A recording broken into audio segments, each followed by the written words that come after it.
తిరుమలలో VIP break దర్శనాల కొత్త schedule అమల్లోకి వచ్చింది. ప్రోటోకాల్, రెఫరల్ బ్రేక్ దర్శనాలను ఉదయం 7:30 గంటలలో పూర్తి చేసి సామాన్యులకు అదనంగా దర్శన సమయం కల్పించనున్నారు.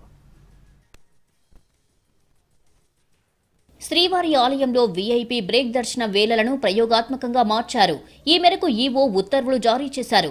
గతంలో వీఐపీ బ్రేక్ దర్శనాలు ఉదయం 5:30 గంటలకు మొదలై ఉదయం 11 గంటలకు ముగిసేవి. అయితే రాత్రి వేళల్లో కంపార్ట్మెంట్లలో వేచి ఉండే భక్తులకు త్వరతగిన దర్శనం చేయించాలి అనే ఉద్దేశంతో తర్వాత కాలంలో వీఐపీ బ్రేక్ దర్శనాలను ఉదయం 10 గంటల వరకు మార్చారు. అయినప్పటికీ జనరల్ బ్రేక్ దర్శన భక్తులకు మాత్రం ఉదయం 8 గంటల నుంచి 10 గంటల్లోపు దర్శనం చేయిస్తున్నారు. ఇక రెండవ నైవేద్యం గంట అంటే ఉదయం 10 గంటల తర్వాత ప్రోటోకాల్, రెఫరల్, శ్రీవాణి ఉద్యోగులకు దర్శనం చేయిస్తున్నారు. దాదాపు మధ్యాహ్నం 1 గంట వరకు ఈ బ్రేక్ దర్శనాలు నడుస్తున్నాయి. కూటమి ప్రభుత్వం వచ్చాక తిరిగి బ్రేక్ దర్శనాల్లో పూర్వపు విధానాన్ని అమలు చేయాలని టీటీడీ తీర్మానించింది. ఇందులో భాగంగా పాత పద్ధతిలో బ్రేక్ దర్శనాలను దేవస్థానం ప్రవేశపెట్టింది.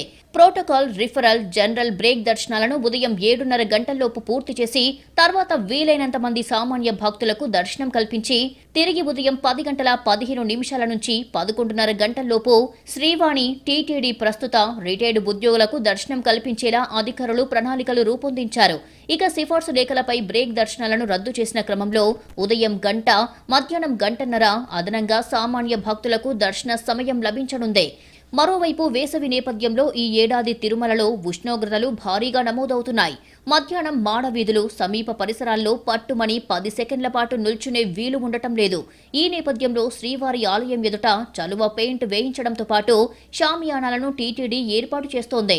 ఇందులో భాగంగా శ్రీవారి ఆలయంలో భక్తులకు ప్రసాదం అందించే ప్రాంతంలో షామియానాలు ఏర్పాటు చేస్తున్నారు.